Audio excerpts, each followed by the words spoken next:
We're living in a strange time, working for a strange goal. We're living in a strange time, we're working for a strange goal. We're turning flesh and body into soul.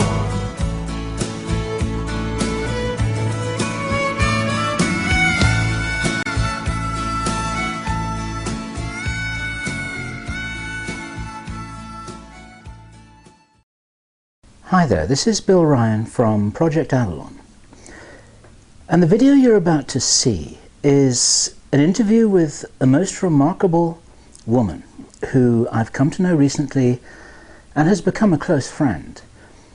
And the subject of the interview is her mission to this planet and the abilities that she possesses, which are extraordinary and significant.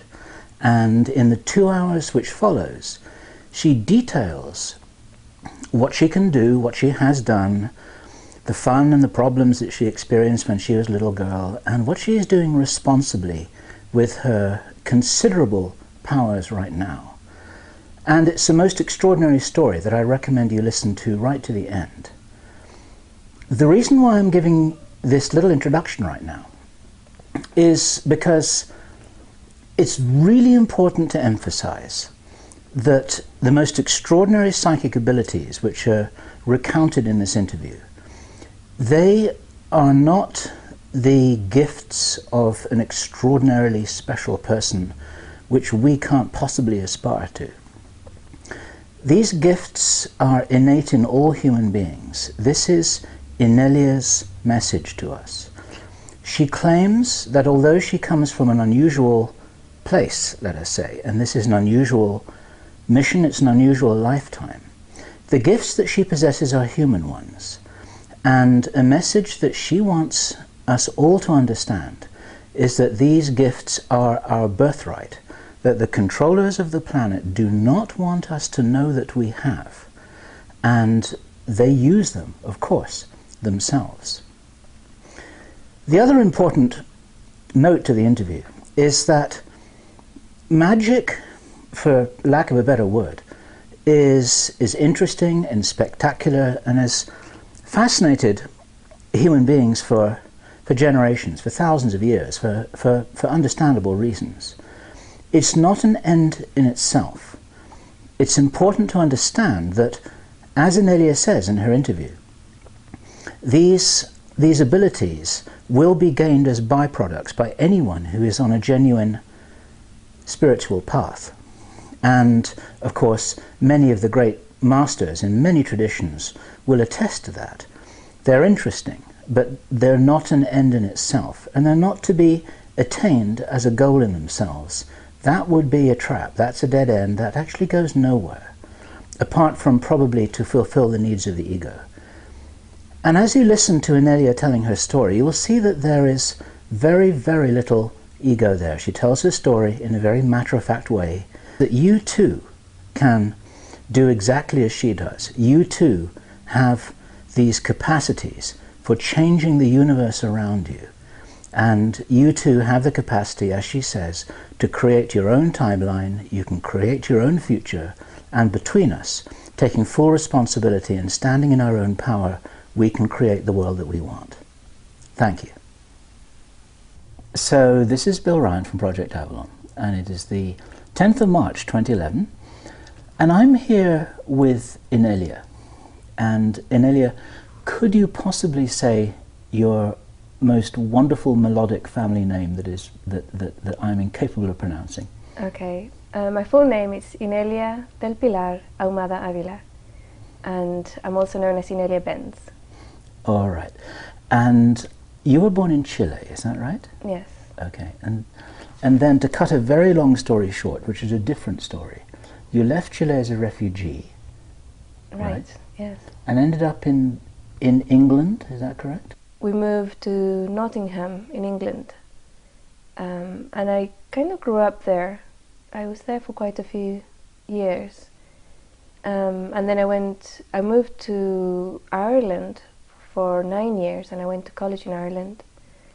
And then I went back to Chile for a couple of years as an adult to sort out some family properties and things.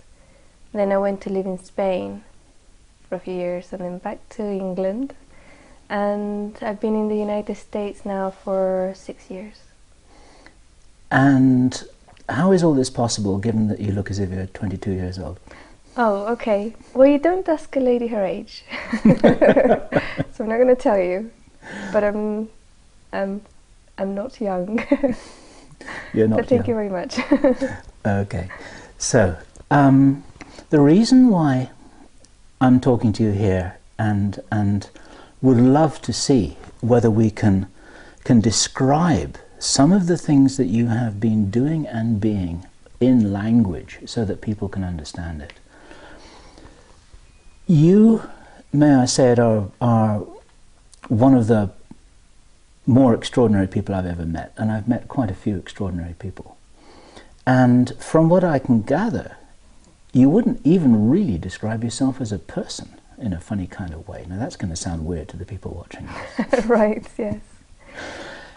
Yeah, because when I look at a person or I look at people on Earth, normally, and this is not always the case, there would have been a soul or like a spark of divinity entering the time-space line, and it would have gone from complete oneness to a period of maybe thousands, I don't know how many lifetimes, developing into an individual and developing into a sentient being, which is separate from oneness. And this, when I look at people on the planet, this has happened sometimes on planet Earth. A lot of people have done the entire trajectory on the planet Earth. And now we are seeing like thousands, if not millions, of people who have done their trajectories in other planets and now are incarnated on Earth to experience this amazing stuff that's going on right now here. And so I would consider one of these souls that have evolved throughout time and space to become a sentient and evolved being as a person or a being, right? And I wouldn't describe myself as such because I came in directly without any evolution into this state to be able to do a particular job on the planet right now. And once that job is gone, that individuality, that singularity that is this person that you're seeing, we no longer exist. So the concept of a person or a soul is not there. Okay, so one or two people who followed this may already be doing a double take. You're not only saying that you haven't been here on this planet before, ever incarnated, but you haven't been anywhere in the physical universe ever before, or anywhere in the whole matrix of existence, as it were, before. You are absolutely new here. Correct, yeah. I entered the time-space matrix, as you know, that's a good word, half an hour before I was born. Right. And you know, this is what you told me when we talked about this off camera, that you will not be incarnating again. You're here on a specific, dare I call it a mission? Yes, you could call it a Okay. mission, yeah. So you're here to get some things done that need to be done. Right.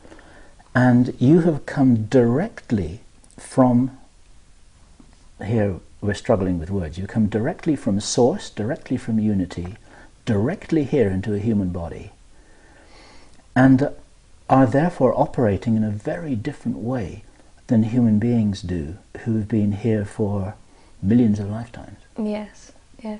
And my entire early trajectory and still going on, something that's still continuing, is learning or being able to function within an individual viewpoint, an individual body, and within time-space in a linear manner, and dealing with that, being able to function within it, because that's where the job is at. So my trajectory has been to learn how to do that, rather than what would people would normally think us the other way around, you know. And that must have been extraordinarily challenging, to come in from nowhere and no when directly into being a very young human girl on this strange planet Earth with no manual guidelines or information about how it is you were meant to be or what you were meant to be. Yeah, there was definitely a challenge, and the main challenge was the reaction of others around me towards me. Okay, so for example, I did have some tools. I did come in with some tools. I was able to download information. So if I didn't understand something, normally I would be able to just step into the collective and get it. I was speaking, according to one of my aunts, I was talking like completely perfect Spanish. It was in fact, didn't even have a Chilean accent when I was 9 months old, which for her, she was totally freaked out about it, but nobody else seemed to take any notice. And that was because I was trying to understand what people were saying or what they were trying to communicate, and I couldn't. So I simply downloaded the language and used it, you know. So I can't do that anymore with languages, unfortunately. As in, you know, there's one of those things that I can't do, but for other things I can. And growing up, I think that was part of the way things work, that I was able to, the things that I needed, I get. But if I'm doing something just because, or, you know, because it's something that I'm interested in, but it's not needed, then I can't do it. If it's necessary, you'll download the program that you need in order to do the job. Right. But if you're just curious, then it doesn't work. It doesn't work. Okay. It doesn't happen. I remember there was a time that you told me a couple of weeks ago about, there was once when you found yourself, when you were told that you were speaking perfect Portuguese, another time when you were told that you were speaking Russian, Right. and you didn't even realize it. Yeah, to me, I was speaking English, right? For me, when I look back and I look at my memory, I'm speaking in English. But to the witnesses, I was speaking this other language, which for me is like, okay, I take their word, and I've read about it, and I've found out that there's other people that can do that type of thing, but it's like evidence from somewhere else, you know. It's like, it's not something I can say, yeah, I can do that, because as far as I was concerned, I was speaking English, so. Yes, sure. It Yeah. wasn't even conscious. No, and it's always been a situation where the other person needs help. Okay. So it was like a person who was very sick. He had a terminal illness. That was the first time that it was seen. And apparently I was talking to this person in Portuguese for hours, and I had no idea. And other people, again, they were coming in for help or advice. And the last time, it was very simple. It was somebody in the metro in Madrid who were lost. Mm-hmm. They were in the metro, and they were completely lost, this family. And I went to help them. And I started giving them directions, showing them how to use the map and where they had to go and everything, and send them on their merry way, say goodbye, turned around, and the person who was with me says, "Did you know, where did you learn Russian? How, you know, did you know you were talking in Russian?" I said, "No." It's a wonderful story. There's another wonderful story which I invite you to tell. And I have to say here on record that I've been talking with Inelia about her experiences for several weeks now, and we haven't got to the end of those stories yet. There are so many of them. One of them that I think is a really neat story is when you were a little girl and you kept on falling over. Yes.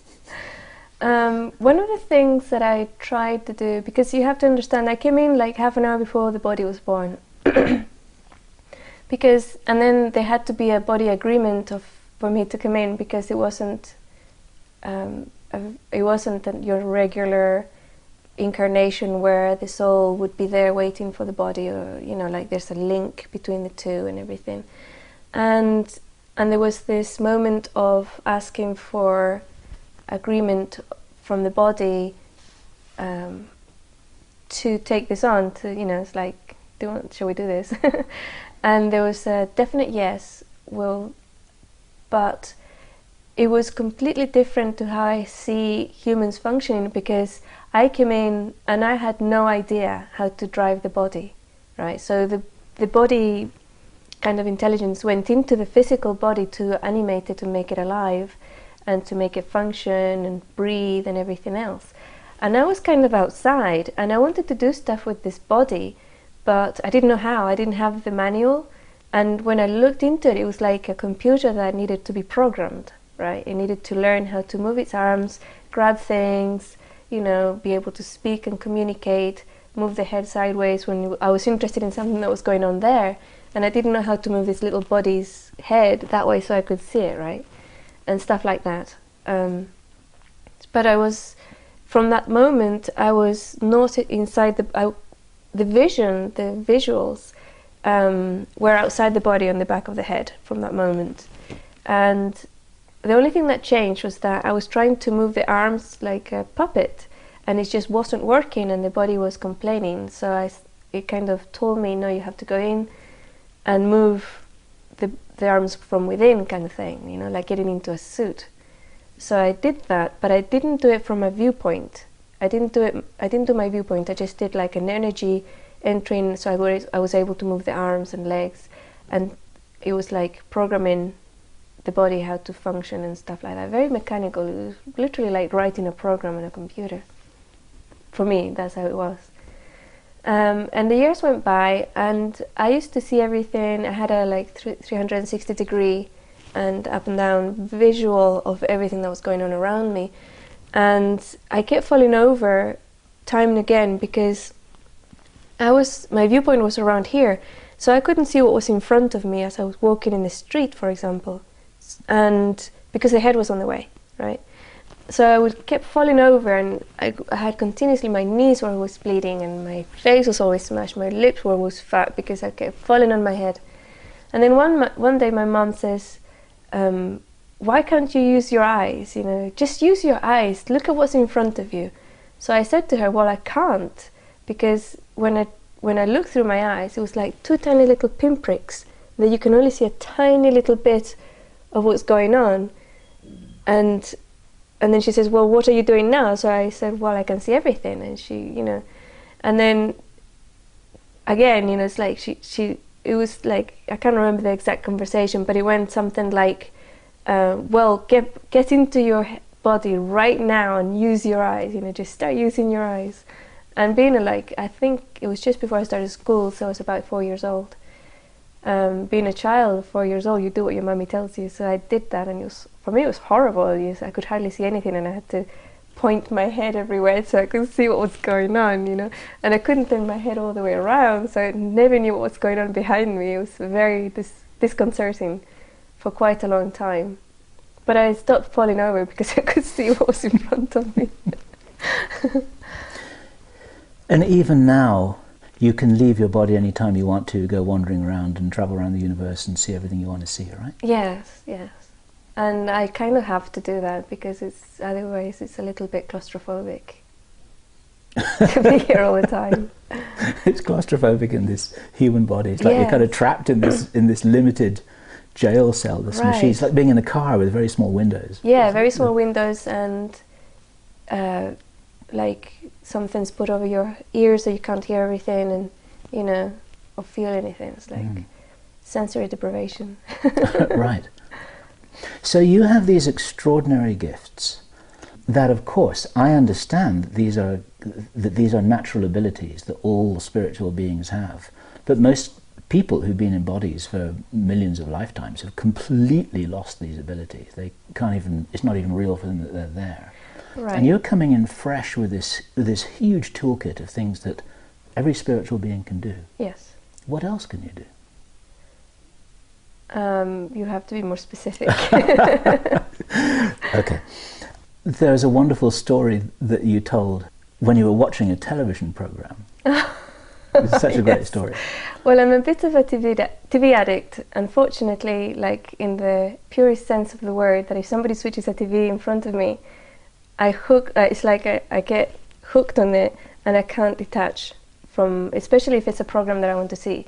If there's something I'm not interested in, I can just walk away, but if it's a movie, normally movies or shows on the History Channel, or something that grabs my attention on the television, I cannot walk away from it. And if anybody comes in and tries to change the channel, I got a little bit angry.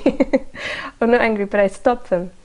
And there was this incident, it was 2001, I think, where I was watching a show, and this person comes in and he grabs the remote control, and I can see this in the corner of my eye because I'm kind of watching the show, and I said, "Don't change the channel," right? And he says, "Well, I came home to watch blah blah," and he goes to change the channel, and I said, "Don't touch that remote control." And he was about to press the button, and then he just drops the control on the floor and goes, "Ow, ow," and looks at it, and he's like, "That burnt," And then he picks up the remote control, opens it, and it's all melted inside. And he says, "Why did you do that? You couldn't have just told me." I said, "I told you not to touch the button." And it was just one of those things, It's like, is this like a reaction? It was a reaction, yeah. Don't touch my remote, So yeah, I mean, those things are there, and they're not really to be used as such. Anybody who reaches a certain level of awareness can do this stuff. It's part of the human toolkit. It's not something that I brought in from outside. This is all wired into every human being. And this is part of the human toolkits that are being suppressed and invalidated in everybody, and people are taught that they don't exist, taught that they're not able to do these things. And a pattern that I've seen that's really interesting is that somebody who's in a spiritual road to become enlightened, or like to spiritual evolution, a road of spiritual evolution, will always, without fail, develop all these things, without fail. But somebody who goes out of their way to develop these things are not necessarily developing the spiritual evolution side. So they're not, like, they don't go together, but somehow the person who goes for a spiritual evolution path will always develop these abilities. It's a natural byproduct. It's a natural byproduct of developing in a spiritual way. Yes. But someone who just goes out and wants to learn telekinesis and whatever, and move things around, or read people's minds, or go and do remote viewing, and they can actually, anybody can do it. They can go out and learn these things, and there's some fabulous tools and books out there that can teach them to do these things. But they don't necessarily develop their spirit by doing it. Totally understood. Yeah. And your telepathic abilities must be very highly advanced. Presumably you can look into anyone's mind and read anything you want to. Right, that's a really interesting way to put it, because telepathy is not about going into somebody's mind and seeing what's there, because the person's mind is not what holds the memories and feelings and emotions. So even looking at it that way, you're going to be extremely limited to what you can do in a telepathic way. You may be able to do card reading. If somebody's playing cards, you can look into their cards because they're looking at it at that moment, right? Normally, if somebody's told, "Oh, Inelia can read minds," whatever they're trying to hide comes up, like right in front of them. So that will be broadcast, and I can pick that up. But how telepathy really works is the best way that I can describe it would be... It's a merge. Yeah, it's more like a merge of mind, a merge of beings more than mind, because a merge perhaps even into the collective where the other person is, right? And then once there, you don't necessarily pick up sentences. You can pick up visuals, feelings, memories, and sometimes actual thoughts as well. like what the person's thinking at that precise moment. The way that I understand this from the conversations that we've had about this is it's like you temporarily step sideways and you be that person.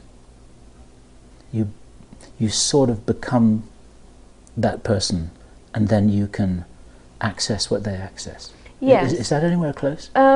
It's a little bit like that, but what you're describing is actually the sessions that I do, where the person, the space between the two individuals it's made non-existent, as it were, and then the person and I would become one, or would actually, if you look at it in another way, the person is raised to a level of oneness where they can have access to all this information and tools, right? And I would have access to them in that moment as well. Okay. So the process, for example, of looking into someone's life and being able to watch it, to see anything that you want to see or that they want you to see, a little bit like watching a movie. You can go to any point on it. Right. If it's a movie that you've downloaded and you're looking at it on your computer, you can say, right, I go to this point here. Yes, it's a little, well, it's not quite like that, because if we look at it on a way of time, the time track, for example, a person's life track, whether in this lifetime or whether their entire life track, backwards and forwards. Forwards is really is a little bit more difficult to see, because we have so many timelines branching off at any one moment that one thing that the person thinks or says or decides will change that timeline, right? So to look forward in that person's timeline is the most probable timeline if nothing changes, right? But looking backwards is quite easy, because they're here through having having traveled through this particular timeline, one specific one. They can actually go sideways and look at their own parallel timelines, things they would have done if they had done things differently. And also look and see, if they want to do something differently, have a look at a timeline where they did that differently and see, get all that information and then do it here, recreate it. But looking at somebody's timeline is slightly different to what I've seen other people do. When I've seen psychics look at timelines, they look, like you said, they look like a movie. They go into what's called the Akashic Records and look at it like a movie, while when I do it, I actually go there. I actually go to that point in time and look at that moment like a bilocation. So I'm actually there. A bilocation in time as well? In time-space, yeah. In time-space. So I would actually be there, and it's really, I have to be extremely careful when I do that, because if the person is really psychic, they will see me and they will say, "You were there!" And that happened to me recently. Yes. The second that I looked at the person, she turned around to me and says, "You were there." Yes. You know? And of course I hadn't been before I did it, but she picked it up that I was there at that moment. Yes. So I have to be really careful, because it can change things. It can change the past, it can change the future. So you have to be careful only to be an observer and to leave absolutely no footprints. No or footprints, nothing. yeah. And now, Whitley Strieber, in his work, his website, unknowncountry.com, he was one person among a number of commentators who described very graphically one night a few years ago. He had this extraordinary vivid dream, and dream in inverted commas, and in this vivid dream he experienced himself one after the other in different realities. There was one when his wife, I can't actually remember the details, there's one when either his wife was sick or had died, there was another when they were living in poverty, another one when they were living in a different place and he was doing something different. And it's like he went on this kind of guided tour in this vivid dream, all these different lifetimes. I think there were 6 of them, something like that. And then he returned, and he was so shocked and he was so struck by this experience that then he wrote it up. And what he explained, like his own explanation for himself and for his readers, was that the way to think of a person going forward through time is not as like a train going along a track, like one point going forwards, but more like a wave front breaking on a big wide beach, and that at different parts of this beach you've got these different timelines, these different experiences that are kind of that are manifesting themselves. And what you're saying then is not only you're affirming this is a fully fledged reality, but you can, when you're working with somebody, you can look sideways and you can see what's there. Yes, yes. And I mean, even science now is accepting the quantum reality, right? The quantum physics talks about multiple realities, and that's something that, for me, it's real. I can tap into it in my own life and see different things that I want to find out about, right? I can go to different ones where that happened already and get some advice from that other Inelia, how she handled X, or how does she do this or that. And it could be really practical things like playing the violin, making a meal, playing in the stock market, you know. It was really funny because when I went to the Inelia that's really good at the stock market game, after a short conversation she said, "Don't do it. You're useless, just don't do it." And she was right, you know. I did try to do it and it was a total disaster. I shouldn't have. So you had one version of yourself giving advice to the other version of yourself, which is the you that we're talking to right now. Right, exactly. And anybody can do this. Anybody can do this. You can think, okay, so I want a reality where I am doing my dharmic work 100%. And again, you have to be really specific, because your dharmic work would probably be different in each one of the timelines. If not completely different, then maybe a little different, right? So for example, if you're an artist, you could say, how do I use my art to help people evolve or awaken, something like that. So, okay, so I'm going to tap into the live stream where I have done this, where my art awakens people, and I'm going to really successfully, and I can make a living out of it. Not just a living, but I can make a fabulous income that I can then reinvest and reuse to do even more things in the world. So you can go into that timeline and have a really long conversation with this other person that is you, that's already achieved it, and come back with all that information and just do it on this one. And so what you're saying here is you've got a whole load of parallel Inelias living alternative sliding doors type lives. This is a reference to Sliding Doors, the movie. Mm-hmm. Except they're not two timelines, they're many. Infinite. Infinite. Okay. Infinite.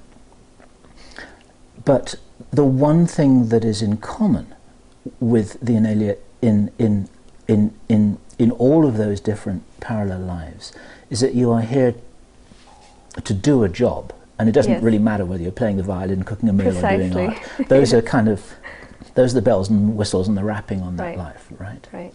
So what are you here to do? Because so far we've talked about some of the peripheral aspects of this that are curious and interesting and fascinating to many people. But what are you really here to do? I only have one job, and that's to raise the vibrational level of the planet, including the human collective, which is part of the planet, to a critical point that will allow a transition into the new paradigm, a new level of awareness for everything, for the planet and every being in it, every rock, every insect, every person. And that's my only job, and I will do anything and will basically, yeah, I will do anything to achieve that. If it means helping somebody who's already awakened and aware and enlightened to reach an even higher level of vibration, then I will do that. And if it means waking somebody who was previously asleep, and that will raise their level of vibration, I will do that. If it means going to a geographical area and cleansing it so that the vibration can come through properly, I will do that. I don't have one attachment, or the only thing that I'm here to do is raise the overall level of vibration, and that's it. Now, I've got a million questions to ask you about that, but first let me ask you, how old were you when you first knew that that was what you were here to do? I always knew it, but I didn't know how to put it into words, because growing up, it wasn't something that the family would talk about. My parents were very rational. They were mathematicians and physicists.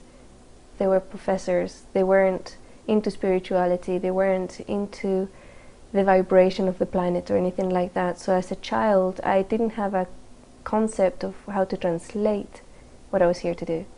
However, I used to do it. If I saw somebody sick, I would sit next to them so that their level of vibration would be, would rise, and I would do that naturally throughout my entire childhood and through my teenage years and later on. So you just kind of move into situations and you'd heal people and you'd help people and you'd Right. nudge situations along. Right. Basically, yes. And then, if I understand it right, a little later on, you would do work that could be regarded as being more major, more fundamental, more far-reaching. Is that right? Yes. I was always working in the background. I was told very early on that I had to kind of wear a mask, and I mustn't show what I was or who I was for many, many years. And that mask, I was asked to remove it in 2002 or 3 or something. And before that, I was working very much on a one-to-one basis with people and doing psychic activism on very quietly, not telling anybody about it. Okay. And that begs a question. You're saying that you were told to do this or that. Right. Who were you told by? How were you told? This is, I suppose that's a very interesting question. The information comes through very clearly, normally accompanied by synchronistic events that if I miss it, I will be told over and over again. Like a book would fall off the shelf, and a child would say the same sentence at the same time. That was the title of the book. A radio would be blaring and there would be a song that was talking about the same thing. So I was actually told things very clearly, but a lot of the time with regards, that would be more like practical things.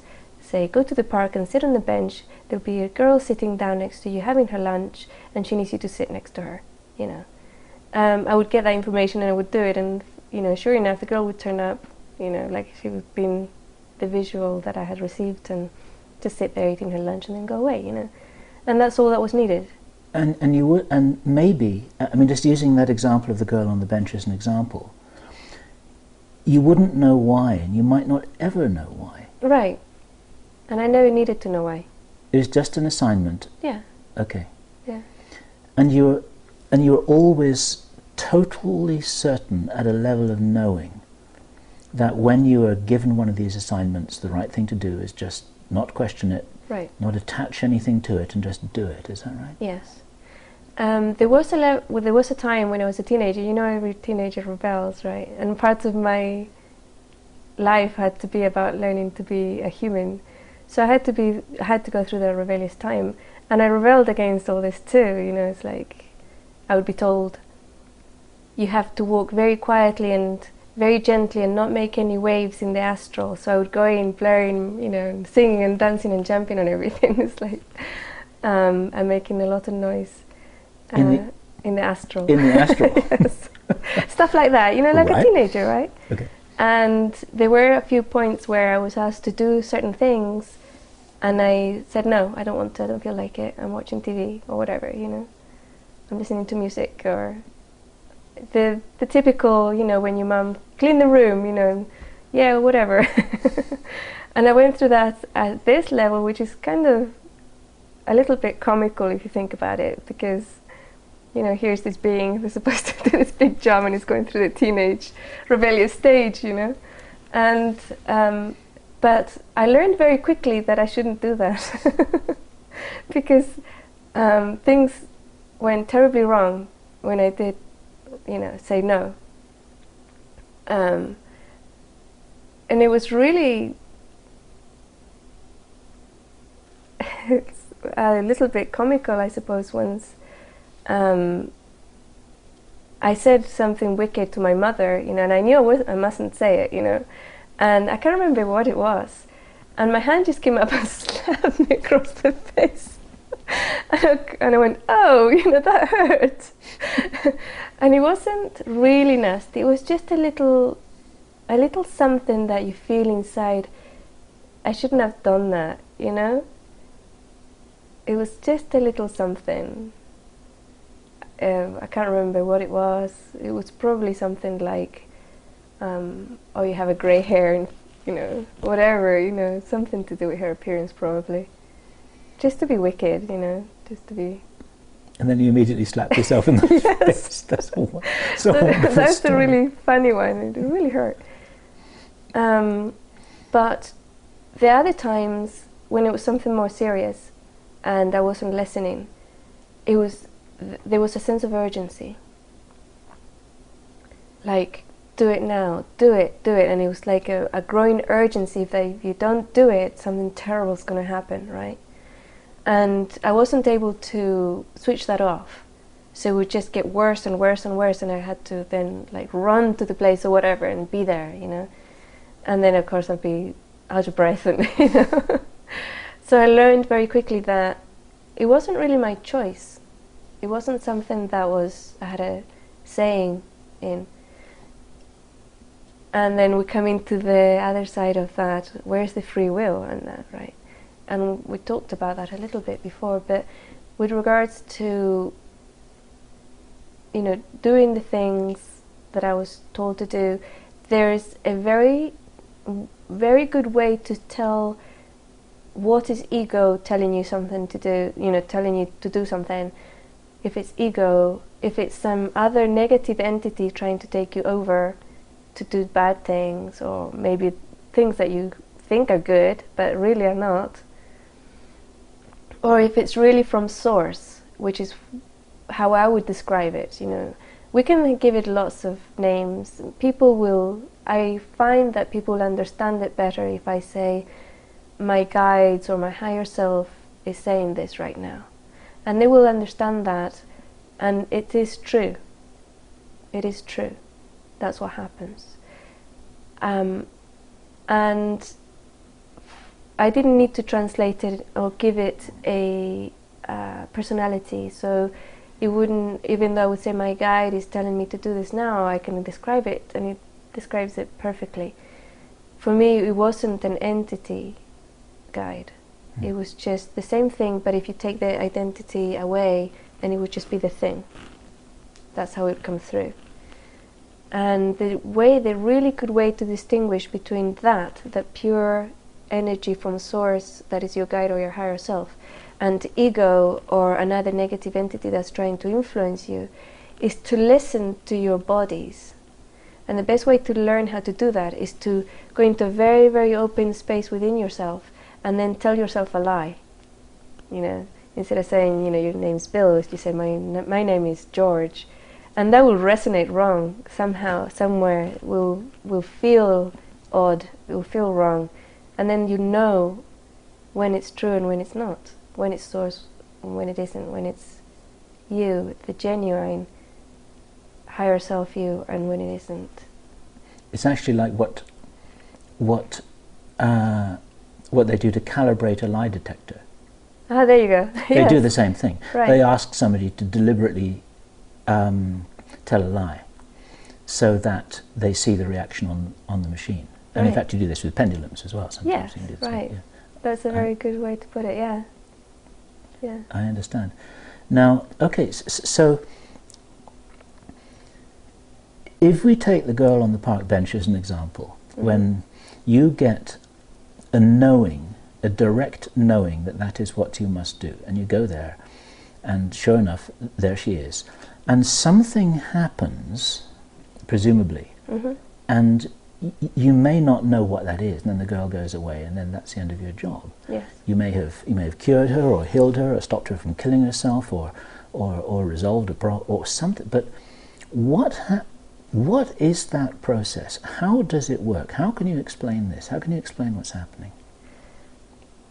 The best way to describe it would be that my focus goes to her. And I am there 110% in every dimension, in every time space, for that moment. That's how I can, but I don't do anything. I don't have any intention. I don't have any attachment to outcome. I don't have any curiosity.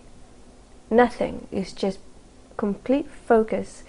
And what appears to happen is that there's something else, whatever it is, the divine force, energy, chi, whatever, comes through and directly into her to resolve and do whatever, that I have no idea what it is. And then it's done. There must be some examples that you could give where you did actually get feedback on that and you did see the transformational effect. Can you share some examples of that? Yes. For example, yeah, there is an example, and it goes back to the person who spoke Portuguese when I was a teenager. I must have been about 12 or 13 years old at the time. Let me think. I think I was 13, but I could have been 12. And my mum used to be a very outgoing person, very extroverted, and she used to have parties at our house most weekends. So there was always a party at our house, and there would be like 50 people plus at the parties. And that moment, normally, because I'm not an extrovert, I would go into the room and I would scan the room and see who wasn't vibrating at a high level or who was vibrating at the lowest level, and I would just go and sit next to them. That's what I would do. Just because you wanted to? Yeah, that was the natural thing for me to do. Okay. That's what I was here for, I suppose, right? Okay. It's like, why do we breathe, you know? Because you need to. Or because it's something that we do. And so I would sit next to them and I would sense their vibration going higher and higher and higher. Occasionally I would look and see kind of shadow bits, and I would kind of move those out of the way, but only if I was told. You know, it's like, oh, look at that focus on that little bit there, you know, and as I was looking at it, it would just dissolve and go away. But with this person, I was sitting next to him, like I said, for about an hour or two, and we were talking away. We had a huge long conversation all about different things, different topics and stuff, and all of a sudden he turns around to me and he says, "Where did you learn Portuguese?" And I look at him and says, "Never, I can't speak Portuguese." And he says, "Oh, but you've been speaking Portuguese to me for the past hour, 2 hours." And I look at him and says, "No, I haven't." You know, at the time my main language was Spanish, so I said, I was actually speaking Spanish. And he says, "No, you weren't. I can't speak Spanish. You've been speaking to me in Portuguese." And I said, at that moment I thought, okay, this guy's a little bit of a nutter. So I'll just quietly get up and go to the other side of the room, right? So that's what I said. I said, "Oh, well, it was nice meeting you." And I got up and I moved to the other side of the room. A few days later, I think it might have been about a week later, he came back to the house and he had a conversation with my mother, and I kind of listened in, and he said that when he was at the party, and for like 4 months he had known that he had a terminal illness, and he only had like weeks to live. I don't know what the illness was. that he had gone back to the doctor after the party and he no longer had a terminal illness. He was cured. There was nothing wrong with him. And he just disappeared. He had just disappeared. And he immediately knew that it had been me, according to him, right?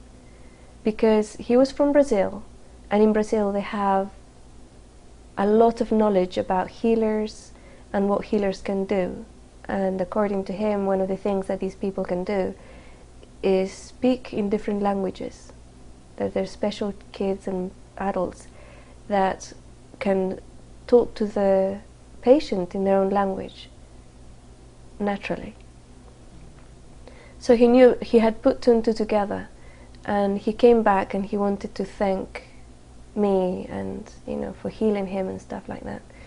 And then, so that was a feedback of something that had happened that I had no idea what was happening at the time, right? I had no idea that he was sick, and I had no idea that he had been healed.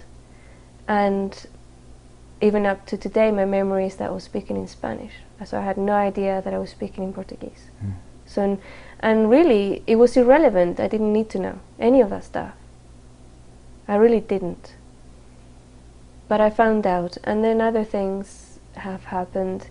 And occasionally, people will come up and say, you know, this happened or whatever. And sometimes a third person that didn't know that I had done a certain psychic mission will come up later and tell me, say something like, I just had a dream and I know I have to tell you this dream.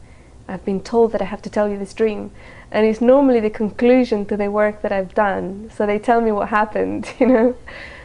And it's really interesting because normally I'm not curious. I'm not curious about what's happening or to get validation or objective proof. But what I've found out is that sometimes that validation and objective proof is necessary for others. In which case then it manifests as part of the whole package. Right, right. I understand. That's fascinating. Yeah. That's really fascinating. Yeah. And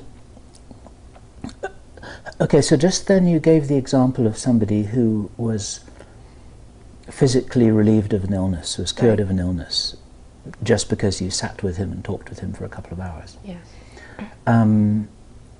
What sorts of other transformational things might happen? I mean, I presume it's much more than just physical healing. Yes. There will be like a disentangling of energy sometimes in the person, so they can think more clearly. And occasionally I will be sent to a light worker who needs to finish a mission, or who needs to continue a mission that they're about to drop, right? And that's happened a few times, and it has manifested in different ways. And so it's like a support structure for people who are already doing good work. Yes, exactly. Okay. Because you see, like a light worker, especially somebody who has a very big mission, will have there will be entities and people trying to stop them, right? And there are points in time that they could have been taken out of that mission, either physically, completely, or by just killing their will to carry on in that mission. Or even there's juncture points where the person is about to start their mission, and they're in that kind of decision-making point, and so much negativity is injected into them that they will probably decide not to do it. So I come in and counter that negativity so that they can make a free will choice. Without being negatively influenced. Right. So right. So it's like you shield them from the negative influence, which then allows them to make their free will decision. Exactly. And then they can decide to go ahead, and they can decide not to go ahead, but it's their free will. It's an inner decision, not forced by the negativity that's coming their way.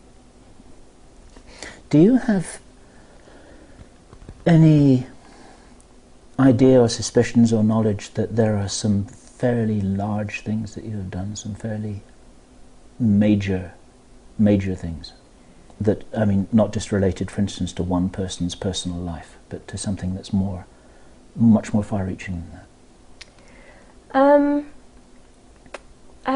I'm not really understanding the question, because it's all about individual beings at the end of the day. I mean, there's different things that I do. All I do is just focus my attention on something or someone, and then that something or someone will be able to resolve, you know, their vibration. It's all, and then we have to go back to what is it all for, and it's all about raising the level of vibration of the planet.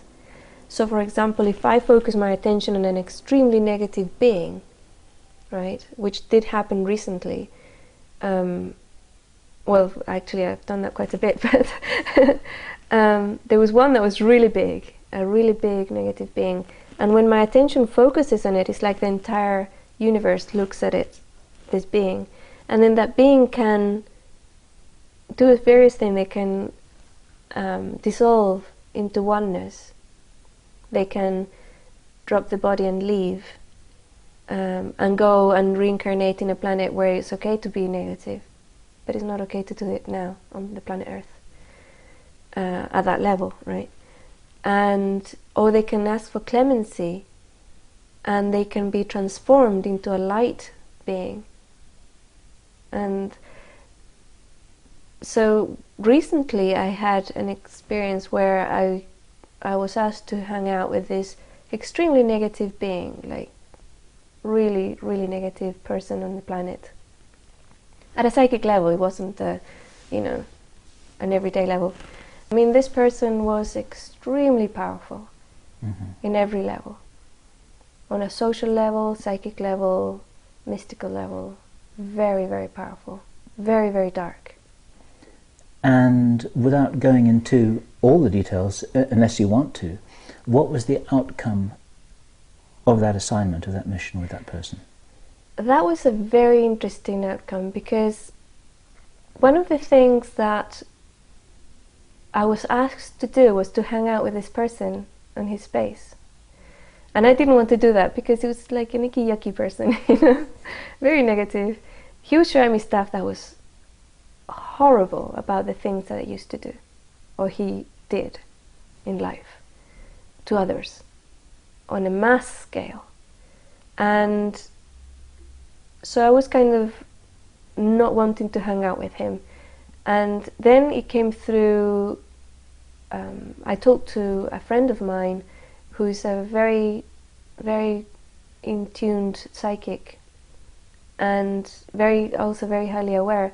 And I was telling her this tale, and I said, well, it feels almost like this guy has all this power. It's like he's the most powerful person on the planet, but he can't tell anybody about it, and he wants me to write the book about what he can do and what he has done in life. And she said, you know, I feel really strongly that you have to do that. I think that you have to sit with him and let him write this book. And this is sitting with him and writing the book would be at a very psychic level, right? We would be hanging out at a psychic level, and he would be dictating this book to me. So I did that. I hung out with him, and for a few weeks I was taking down notes, and it was the most horrendous things that this person was doing.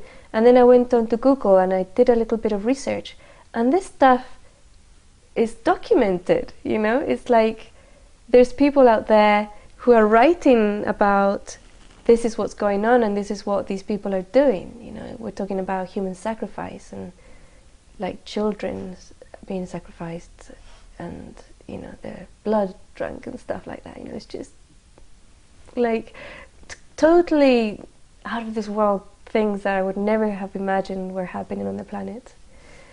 And this is the bloke we were talking about. After a few weeks, I had this experience where I came out of the body and I was sent to this huge mansion. Now, when I see a mansion, it's normally, how I interpret it is that it's the person's being, the person's maybe body and life. And this was a huge mansion, and there was this other person outside it. It was like a man, and he was. I saw, when I looked at him, I thought, oh, there's like a psychic there, and he had all these books and crosses and stuff, and he was waiting to get into the house to get rid of this being, right? And then I thought, oh my goodness, if he goes into that house, his French fries is like he's gonna be completely destroyed. He has to stay here. So I kind of conveyed that image to him: stay here, don't go in the house. And he did. He stayed there, and I went inside myself, and it was all darkness. It was very evil energy. And when I walk into that situation, you see, there's no judgment. The moment you inject judgment into darkness, you're gone. You're destroyed. You can't be there. It was just energy. It was like I'm floating in blueness, or in redness, or in greenness. That's how I experienced it. Intellectually, I knew, oh, this is what evil is. This is what color evil is, or whatever, you know. This is how it feels to the finger. This is how it feels against my skin, you know. And I walked through the house, and I found him sitting on a throne in a room. And he was just sitting there, and he was looking at me. And it was all like the complete energy was of pure, unadulterated evil. And I sat next to him, and I just looked. I was just looking at him, and he was looking at me. And I had no agenda. I didn't know what was going to happen or anything. I was just sitting with him. And all of a sudden, he sent a feeling, an image of a request of clemency. It took me by surprise. And as soon as he did that, I felt this huge rush of energy, chi, that was pure, unconditional love towards him. And it just infused him with that light. And it was just, whoa, you know, it's like it was out of this world. And I was gone out of there. I was back in my body, and I went, whoa, what was that about? You know, what happened to him? And of course then the human part comes in and says, you know, how come that happened? You know, I would have killed him or whatever. Look at all the nasty things he did. And you know, I kind of went through that little time of human emotion or whatever. Reacting as a human. Yeah, reacting as a human for a split second. It was like a split second of, how can this be? You know, this person has done all this through thousands of years, and he's giving clemency and beautified, you know. But that's why the part of the part of judgment or human side or body cannot come into the equation when I do this work. Because that would have destroyed this human, and he would have not done the work, which is to raise the level of vibration on the planet. And by taking that whole negative thing and turning it into light, it raises it a lot. Yeah. So job completed. And humans have been judging each other for thousands of years, if not much longer, and it hasn't changed anything. It hasn't changed a thing. And the most interesting thing, and this comes back to objective proof, it was subjective proof, but it was from somebody else. A friend of mine who's also a psychic, she called me with one of those dreams that she absolutely had to tell me. Actually, she emailed me, she didn't call me. She emailed me, and she said, I've got to tell you this dream. I don't know what it's about, I don't know what it means, but I know I have to share it with you. She said that she had gone into a huge mansion, a big mansion, with myself and this other person who was a well-known psychic, a man. And we were walking around the mansion, and she said she's a feng shui expert. How do you pronounce that? Feng shui? Feng shui. Feng shui. I believe. Okay, so she's a feng shui expert. So she knows about energies in a house.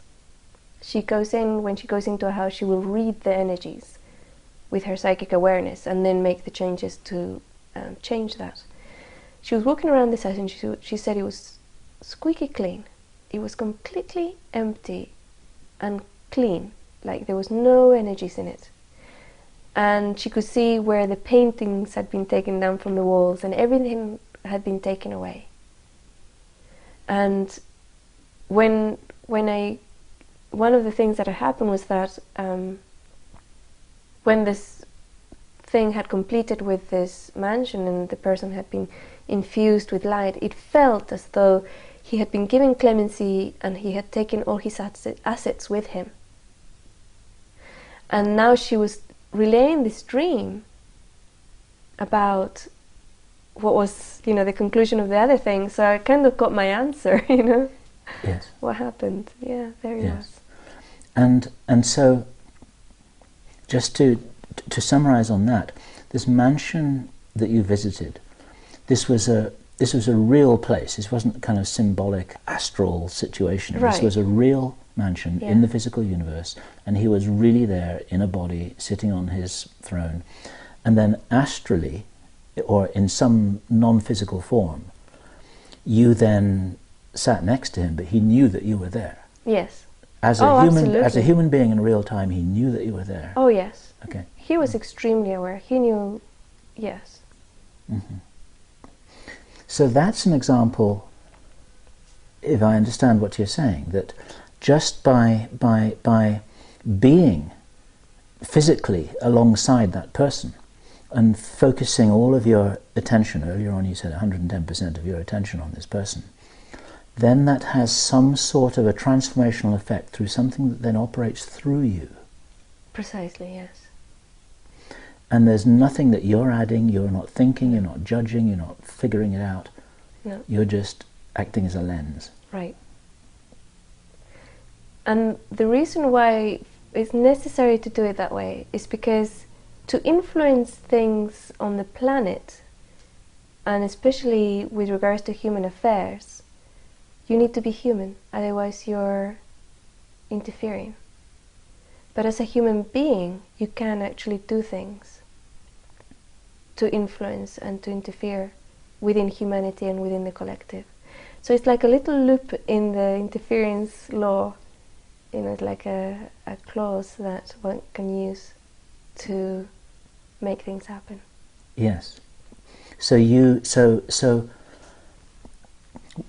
what I hear you saying there then is that as a human being, you're positioning yourself and focusing yourself, and then you become this lens, position yourself in the right place, and then something operates through you.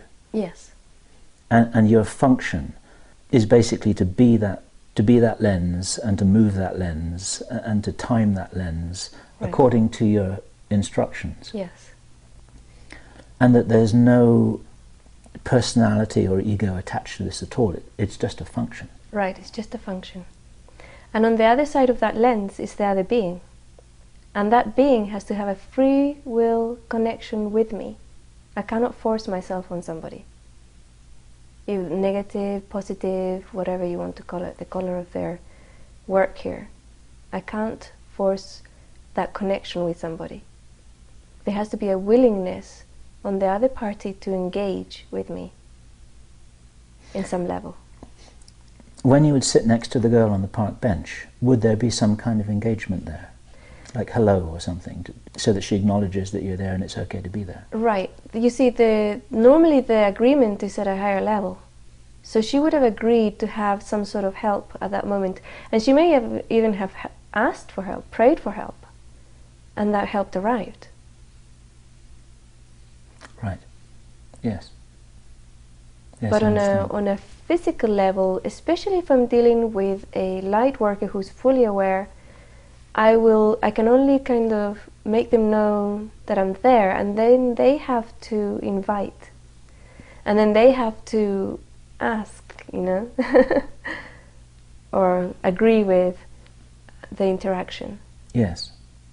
Well, let's just take this as this is so wonderful interviewing someone who's telepathic, because you know exactly what I'm going to ask you now. When you were given me as a target, okay. Telepathy doesn't work with a video camera. You actually have to say something. You were given my name. Is this right? Right. Bill Sometimes, yeah. Bill Ryan? Just No, like just that? Bill. Bill. Bill and Avalon. Bill and Avalon. Yeah. And this didn't mean anything to you? No, nothing. I'd never heard of you before. I'm sorry. But that often happens. I will get a name, and what normally happens is it'll take me weeks to find it, you know, to find the person or the relationship, because I get other clues as well. But with you, it's very quick, and normally when I find somebody very quickly, it's because it's urgent. It's make or break somehow. I have no idea normally how, but sometimes I'm shown very graphically. And with you, I got Bill and Avalon. So I went on my computer, I put Bill Avalon, and your website came up. And your interview, the last interview you did, came up.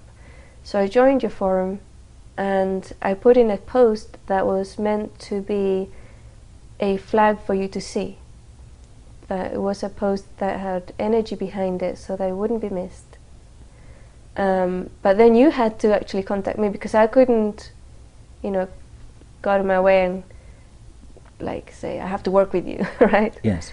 You had to wait for me to approach you. Yes. Which is exactly what I did. Right. Yeah. I can actually say, look, I'm here. That's what I can do, either by sending an email or a personal message, or putting a post to say I'm here. And then the other person has to say, I'd like to see you, I'd like to contact you, I'd like to talk with you. Yes. So the way that it operated with me was a perfect case study of how you always work. Yes, it was. Yes, yeah. That is so astonishing. Right. And here we are. All right. And these assignments or missions or tasks, how many of these have you undertaken in your life? It's impossible to say. Hundreds? Thousands? How are we, a large? Very large. A very large number. Yeah, yeah. And like I said, some of them are tiny, you know.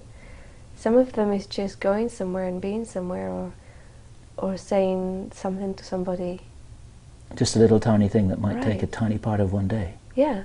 And then Yeah. something else. I think you told me that there's some assignments that kind of go on For years. for a long time. Yes, for years sometimes. Do you have any understanding of why something would take a long time to resolve? No, I've never looked at it. I've never had a curiosity of why something would be very quick and something wouldn't. Because it's not your role to analyze anything. Right. It is not my role to analyze it or be curious or try and connect the dots. That's done for me. Yes. Are you curious, or do you sort of suppress your curiosity? I'm really not. You're really not No. curious? No, it's just attention points. I mean, I have to have my focus on so many things that if I try to focus on curiosity as well, it's just, you know, you can only do so many things. But it's entertaining, and it's fun when the proof comes through, or the synchronicities come through that show why and hows and all the other pieces. Because you see, I'm not working by myself. This is all orchestrated by a higher beings or self or whatever, the universe. And there's thousands upon thousands of people on the planet doing what I'm doing. And there's thousands and thousands of others, millions of others who are doing other stuff that I couldn't even go near, but have a part in what I'm doing. What's the best way you can describe whoever or whatever it is that you get your information from, like you're targeting information from?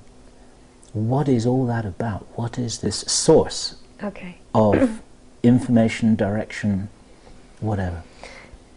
It comes through various different levels. One of them that I can describe very quickly, because I have a focus on both, is the formlessness of oneness, which is part of all, right? Like the divine source. The ultimate unity. Right, right. That's outside of time-space. And it would be like a spark of that came in to do a certain work. But the reason it did, you see, because it has no attachment really to what really happens on the planet, if you think about it. And the attachment or the request came in from other beings and level people. Like there was a big call from the planet as an entity and light beings within the planet saying, help, right? To do this, we need help. And that call went out.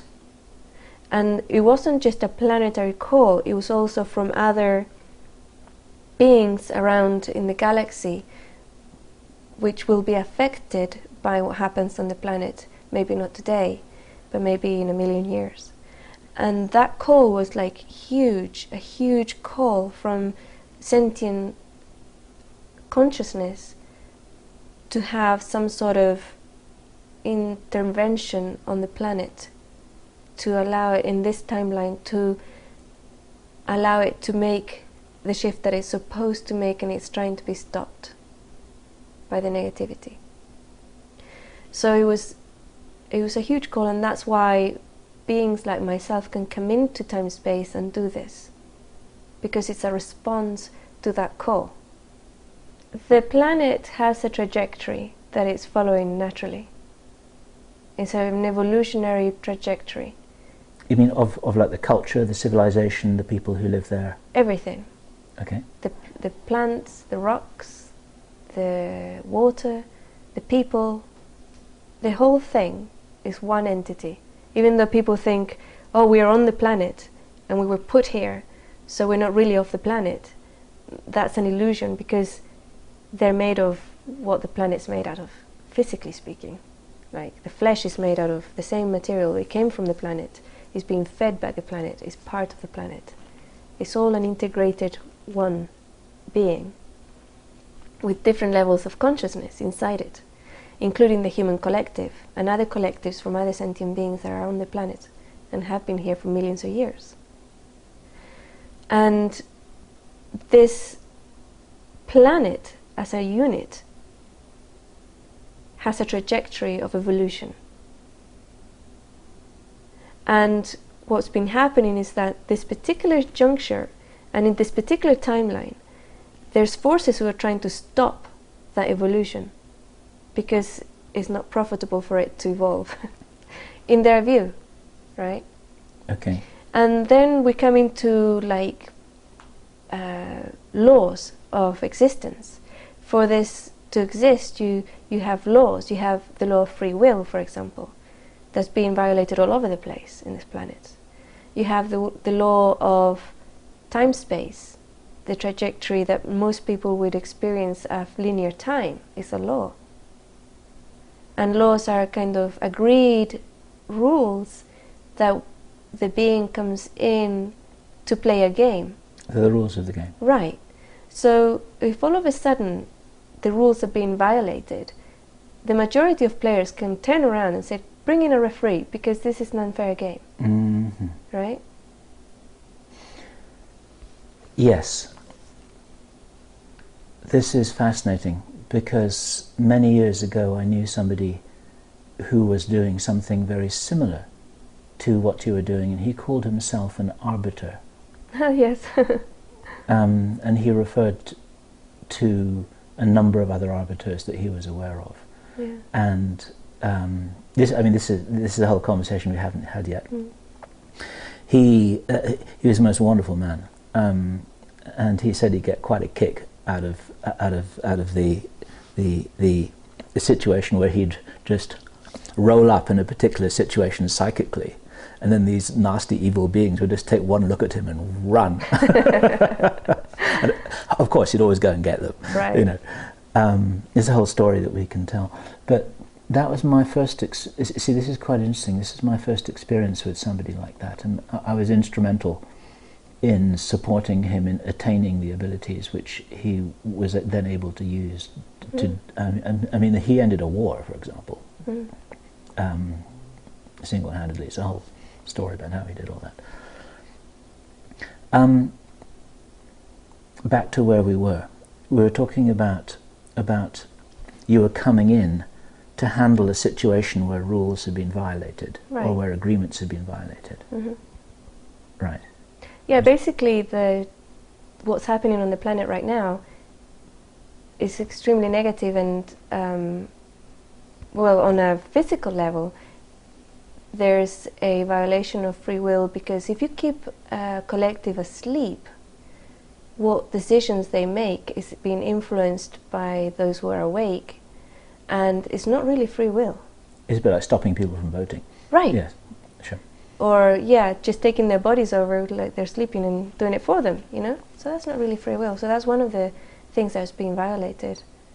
And then all the wars and all the other negativity, fear. The vibration of fear is what's the makeup or the building block of negativity. And the planet's being bombarded, the planet's humans, the collective, is being bombarded with fear by a very few people on the planet, right? Like the ruling elite are bombarding the entire population, the entire planet with fear through television, through wars, through crime, perpetuating all these things, even music. And that's also a violation of what's supposed to happen here. Right. It's like a complete bombardment. Right. So your role basically is a bit like a referee or an umpire in a game. It's to make sure that the game is played fairly and according to the rules, and if anyone is transgressing those rules, then Foul. they're kind of right. Then they're brought into line. Yeah. Right. Yeah. And every now and then you send someone off the pitch. Right. Okay.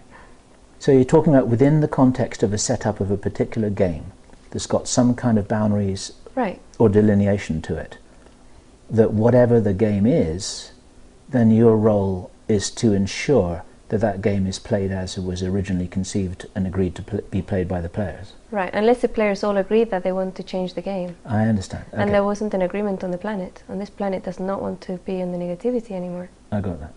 Okay. Okay.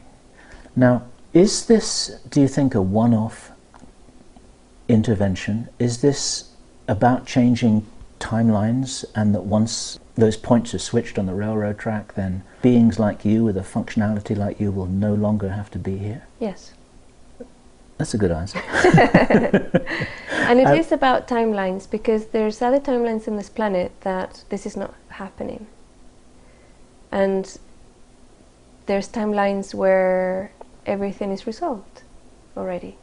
Does that mean then that in those other timelines the parallel Inelia isn't there, because she doesn't have to be? Right. Okay. So in all of these parallel realities, Inelia is only here in those versions of reality where she's needed, Right. where things haven't got screwed up. Or sorry, where things have got screwed up, whereas other places they haven't. Right. But there's different levels. Okay. And this is something, when I first came in as this timeline, in this timeline, because again you have that multiplicity of beings in different timelines. When I first came in and I became aware that I was in time-space, there was certain things that I wasn't sure about. One of them was whereabouts in the shift I was. Was it before, during, or after the shift? I didn't know. And the other one was, which timeline am I in? How severe is it? You know, what's going on in this timeline? I didn't know either. And I found out when I was 3, and I wanted out. I totally had what you might call a toddler nervous breakdown. When I found out there were still wars on the planet, I realized, it just dawned on me which timeline I was in. And it's one of the worst, you know, they still have wars here. And I completely broke down. I started crying, and I cried for 3 or 4 days. They had to take me to the doctor, give me an injection, put me to sleep for another few days or whatever. And then I woke up and it was like, I don't know if I can do this. It was honestly that thought at that time. I honestly didn't think I would be able to do it. At the age of 3? Yeah. And you remember this totally clearly now, looking back? Oh, I've never forgotten it. It used to be a point of humor in my family, you know. How many 3-year-olds do have a nervous breakdown when they find there's war still going on in the planet? It wasn't something that was easily forgotten. Do you remember every detail of your infancy? Not anymore. Not anymore. I used to have complete recall about everything that happened, and every book I read, if I had read a book 10 years ago, you could hold the book in your hands, open any page, give me the page number, and I would recite it. I had that type of memory, but I dropped that at some point. I have no idea why. Maybe it was just getting overcrowded up there, you know. So I can actually look back, if I'm given a time and date, I can look back and probably find it, but now it's lack of interest, perhaps, I don't know, but I don't have full recall of everything that happened anymore. And your overall task, your overall life mission here, to what degree is it successful, or being successful, or on the way to being successful? How can you measure how well you're doing, or how well we're all doing with your support? I suppose there are times when I could help somebody and they don't make the agreement, they don't reach out back. And I do get a moment of, I wish they had. It would make things a lot easier for the planet if they had, you know. I can't name people because that would put them in a situation where that free will is then violated because they chose not to engage at some level. Is it possible that that's a question of timing and you might come back to them and see whether they might engage later? I actually do. Right. I do try every year or depending, when I'm told try again, I will actually present myself there to see if they're ready or whatever. And, you know. So you've got a kind of small number of pending missions that you haven't been able to progress. Exactly, sort of. yes. However, on the ones that I have been able to make full contact, each one has been very successful. And overall, in terms of the total context for all of this, which is the planet, changing the timeline and yes. and restoring free will and self-determinism to the citizens of the planet, how far on track are we? Can we measure this? Are we doing well? We're doing extremely well, way beyond any expectations, and also it's wide open right now. It's wide open.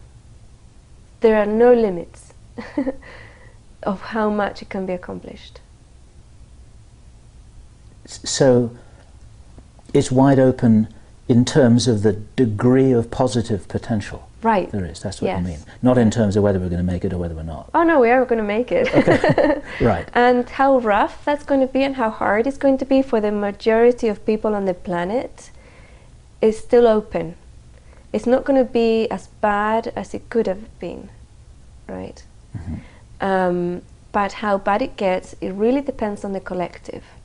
It really depends on each individual choosing to process their fear. And each person that does it, each person that decides not to engage in that fear, adds a little bit more higher vibration to the planet and affects it for hundreds of others.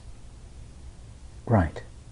So you're saying that we're definitely going to make it. Yes. As it were, but the unknown variable is exactly how rough a ride it's going to be. Yes, and that's going to be decided by the collective. Right. It's what the collective needs, it's going to be what happens. Does that mean that we have changed the timeline? Or is that too simplistic because it's like a question of which timeline we're on? Right. It depends on... the individual. Let me start that sentence again. Is a question of we could be on any number of different timelines and some of them are rougher than others, but they're all kind of going to end up in the right place. Mm-hmm. Okay, so each individual on the planet has control over their own timeline. And that's one of the things that they don't want you to know. Because if the person is able to change their timeline, they're not going to choose one where they're enslaved for the rest of their life. They're going to choose one where they can manifest wherever they like and live wherever they like and have a beautiful life. Right. So when we're talking about have we changed the timeline, the correct question would be, have I changed my timeline? And joining those others that want the same timeline that I want. Now I've got the visual metaphor of in inverted commas, the timeline as actually being this big braided rope made out of millions of little threads, which are intertwined in any number of different permutations to make a timeline. Yes. And each one of us create that thread as we wish, and align ourselves with others who are creating their threads as they wish. Exactly. And if you have a conscious choosing of that thread and threading and joining, you no longer have enslavement. It's impossible. You no longer have wars unless there's a group of people who really into war games, and they can create their own timeline together. Wow. That's a moderately staggering thought, I have to say. In a previous conversation we had just the other day, you kind of put a percentage on it. You said that it was 70% handled. And that might not even have been exactly what you said. What were you referring to there? A smooth transition without chaos and like millions of lives being lost. Ah, okay, I've got you. All right. So that's 70% is on the kind of smooth, rough spectrum. Right. Okay. But actually you're saying the overall outcome is assured. Absolutely, yeah. Am I right in understanding that when you came here a few decades ago, the outcome was not assured, and since then conditions have changed, and now it is assured? Yes. Okay. And in putting it together like that, I'm not trying to simplify things in such a crude way as to saying that you alone have done this. You said earlier you wanted to point out that of course you haven't. This is a whole movement, it's a whole concert, it's a whole team-working effort with tens of thousands of people involved, and we'll never know most of them. I would say millions. Yes, all in different ways. Right. There are beings who are incarnating here from everywhere and in the everywhere. universe. Exactly. Yeah, from the universe, from outside of the universe, Right. and from the next door planet. I mean, all kinds of things are happening here. And many of the people watching this may have had personal encounters with some of those beings. They may well be those beings themselves. Right. They may be those beings themselves and they don't even realize it, and this video is going to wake them up. Maybe. How about that? Because here we have the interesting opportunity of, rather than you sitting next to someone on a park bench or going to visit some evil dark despot on his throne in his mansion personally, you can actually do this virtually through this video by representing your presence. Right. With everyone who watches this, tens of thousands of people, and maybe this is why we're doing it. There's no coincidence that you're watching this video right now. There's no escape. That's. I mean, I have to say that thought only just occurred to me, but there could be something in this, couldn't there?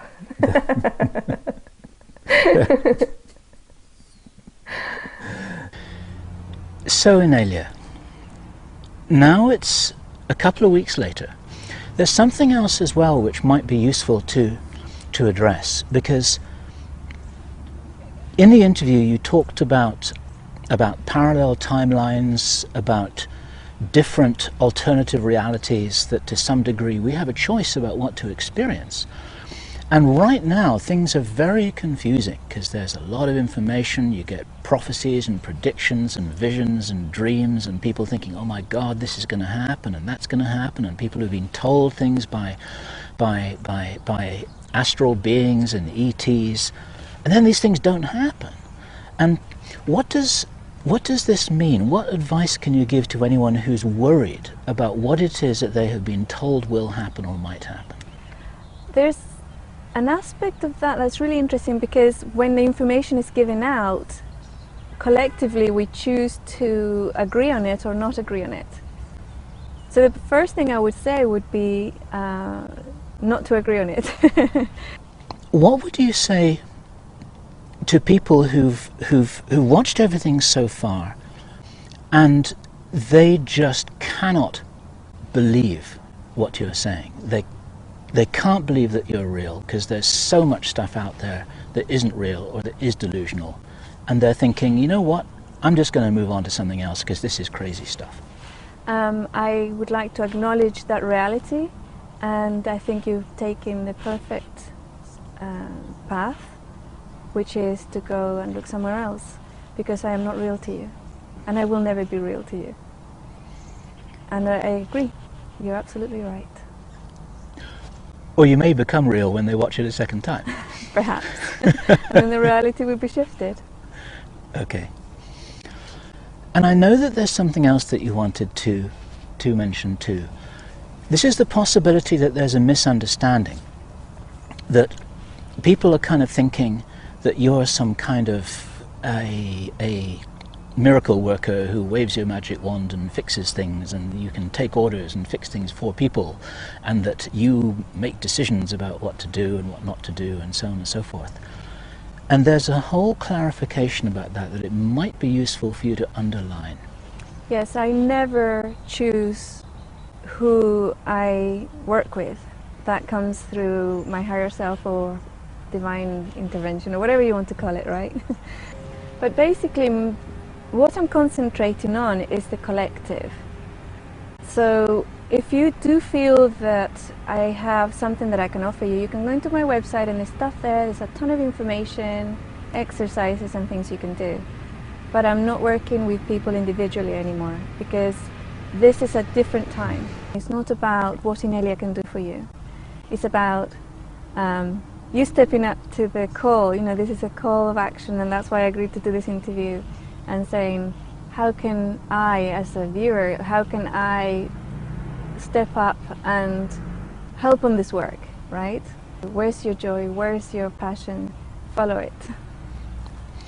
So you're not a fixer, you're a catalyst, right? Yes, a catalyst. That would be a good word for it. A catalyst. And you can become the catalyst, you see. It's just, how do you do it, right? And it's about that. It's about raising your own personal vibration, and you will become a catalyst yourself. So we can all be each other's catalysts. Absolutely. And this is the potential synergy that's there. Oh yes. Because it's a problem, isn't it, that people are always looking for someone to rescue them, to do something for them, to save them, to lift them out of this. They're waiting for a rapture, they're waiting for God to help them, or the e.t.s to help them. And the last thing you want is for you to step into this role, because that's not what you're here for. I'm not going to do it. And one of the things is that that's not the person's fault, because that's the way that the program has been downloaded, so that the elite can have absolute control, right? Because then you disempower a person so much that they don't realize they can help themselves, you see. But they can. Every individual can do it. Every individual can not only be a catalyst for their own life, but for everybody else around them too. So this sounds like one of your most important messages. Anyone has access to what you have been gifted to have access to. That no one needs anyone's permission to start work and start fixing things. No one even needs to be organized, or no one needs to wait for somebody to say, okay, this is the starting gun, let's go. You're Right. just encouraging people to empower themselves and to get on with whatever it is that they came here for. Absolutely, yes. And another point here is that we all came in with all these abilities, right? And through programming and through our upbringing, cultural situation or whatever, we've lost it on the way. I've lost several of my abilities myself, and I personally have to work on either getting them back or finding out why not, right? So it's all there, and if something's been lost, it hasn't really been lost. It's been temporarily mislaid, and all you've got to do is find it again. That's right, yeah. You have to find it again. However, the important aspect about all these things is that it's not about moving chairs across the room. It's not about reading people's minds. It's not about healing the sick. It's about your own growth in awareness and higher vibration, that you can make yourself vibrate the highest that you possibly can. And these things will come in, right? All of a sudden, people will start feeling better near you, and all of a sudden you'll be able to do and be able to be more efficient through these skills, in raising the vibration of the planet or making it a better world, which is another way of saying it. But if you go out and become obsessed with moving a table across the room, that's not, I mean, maybe, yes, possibly, and there's people who can do it. You'll be able to do it eventually, but how does that help? You know, you could have just stood up and grabbed the table and moved it across the room. How is that going to help the planet, right? For me, quite a good analogy is in Star Wars. There's so much truth in that wonderful movie, and you have little Yoda who has all these powers, and he shows Luke how he can lift his craft out of the swamp with his abilities to remotely levitate it.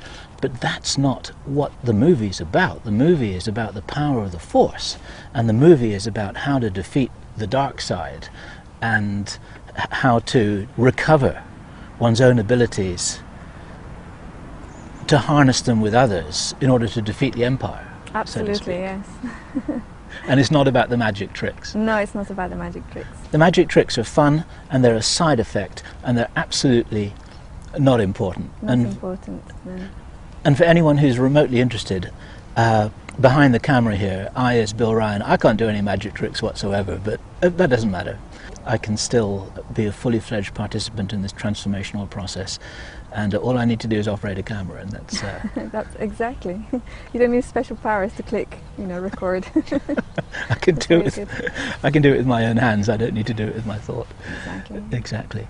Is there anything else that you want to say as a final message to the people watching this? There'll be more videos to come, there'll be more information, there'll be personal presentations. Are you going to be giving any workshops, conferences? Possibly, yes. Mm. Yeah. So this isn't going to be the last that people are going to see of you? No, no. That's something for us to look forward to. My sense here, if I can share my personal thoughts about this, is that this is an exciting journey that's just starting. And I encourage anyone who's watching this who has that sense also that this is an exciting journey that's just starting. Even if it may have felt to you personally that it started maybe a few years ago, it's still just starting. There's a lot of work to do, there's a lot of people to share this journey with, and there's a lot of fun to be had and a lot of important work to do. Yes, it is. And it's not just about what's going to happen in the next 2-3 years, and it's not about all the disasters that are happening around the planet. It's not about that. It's what happens afterwards, you know. It's what happens afterwards. Yeah. And it would be quite all right with you if there were no disasters whatsoever. Absolutely. Let's agree on that one. We're living in a strange time, working for a strange goal. We're living in a strange time, we're working for a strange goal. We're turning flesh and body into soul.